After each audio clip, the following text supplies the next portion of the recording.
Now I would like to move to Alexander Pirozhenko, one of the leaders of the Agency of Innovative Strategies, head for the partner network development. Can you just tell us a few words about your work, your cooperation, maybe the view of SMEs, how they see the improvements in investment climate and what they do? Well, thank you very much, Irina, distinguished colleagues. At the very beginning, I would like to give you a number of figures. We have conducted a survey among entrepreneurs and among heads of the regions. So we just asked them a few questions. We asked, in particular, how do you assess your investment climate in your region?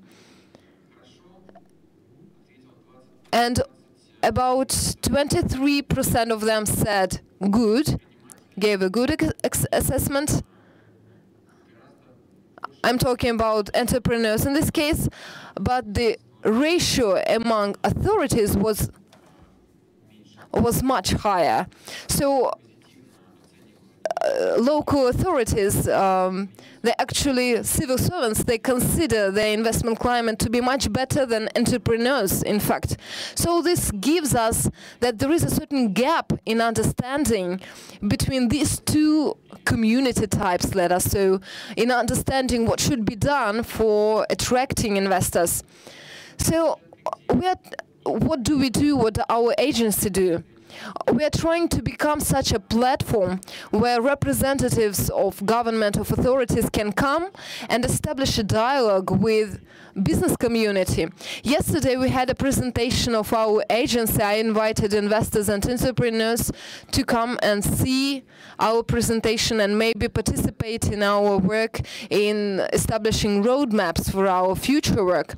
So I can say once again that as we see it, Kaluga in Tatarstan and Lipetsk region are the leading regions, the regions that have achieved a lot in attracting investments. They are also developing very dynamically, much faster than most of the other RF regions. They are accumulating experience, they're sharing their experience, and they receive results in practice. The very desire of investors to come to Russia, to invest money in Russia, we can see that through very successful examples. We can see that through growing volume of investment, not only in these regions but elsewhere. But for us, it is very important to attract local businesses, and surely here I'm talking about SMEs. And for them, it is very important to see whether the investment climate on the municipal level, on the local level, is sufficiently developed. So we have right now, we are conducting right now a project, three-lateral project: local business, authorities, and larger, and our agency. So together with Delovaya Russia, we developed another of measures that proved themselves to be very successful in certain regions of the Russian Federation. So we tried to enumerate the barriers, the constraints that an entrepreneur faces when he wants to establish a company in a certain region. So what is the infrastructure in place? What additional infrastructure has to be developed? Where he can go to receive all the approving documents? How you can facilitate the very procedure of receiving documents? Where you can locate your company? So there is a huge number of questions, and all of them should be answered individually depending on the project. But there are certain general answers to these questions as well. So we tried to find best solutions for every single question, both in employing the expertise of Perm, Kaluga, Tatarstan Republic. So 15 points here. About 200 people who are participating in this project right now, 16 regions presented. There is also a large number of regions who would also like to participate in this project. So there is a need to have a plan of infrastructure development on the government level, local government level, so that entrepreneur would know how infrastructure is going to develop in the future. In this case, he is able to make his decision about the location of his company.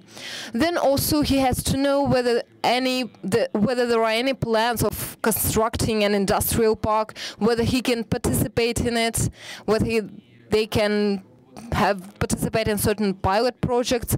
And I'm pretty sure that this standard will become an obligatory one for all the Russian Federation regions. And right now we are working on scaling this practice. And we hope that the key role will be placed on the business circles. So only after entrepreneurs can give their evaluation to a certain practice, this practice won't be implemented. So, first step, the decision made by the government. Second step, improvement on the business level, and only then we can talk about implementation. So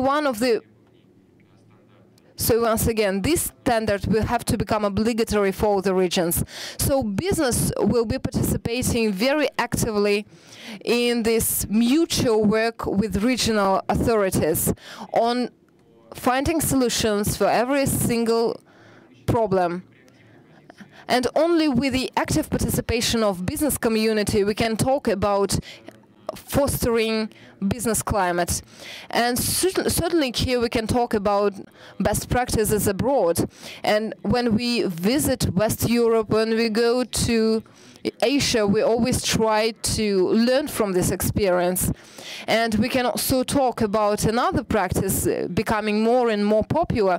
If a region faces certain problems, be that problems with mono-cities or problems with depressive regions.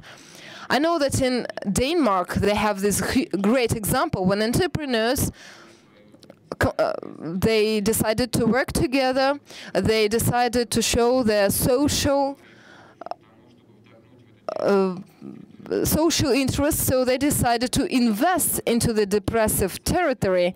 And after a decade of mutual cooperation to improve the situation in the depressive area, in their mutual cooperation with government, they have made this territory to be one of the most successful ones, economically successful ones, successful in energy sector, and they have been developing certain energy projects there. And I know that we can employ this practice here in Russia, and maybe we can also combine efforts of different entrepreneurs to invest in depressive areas.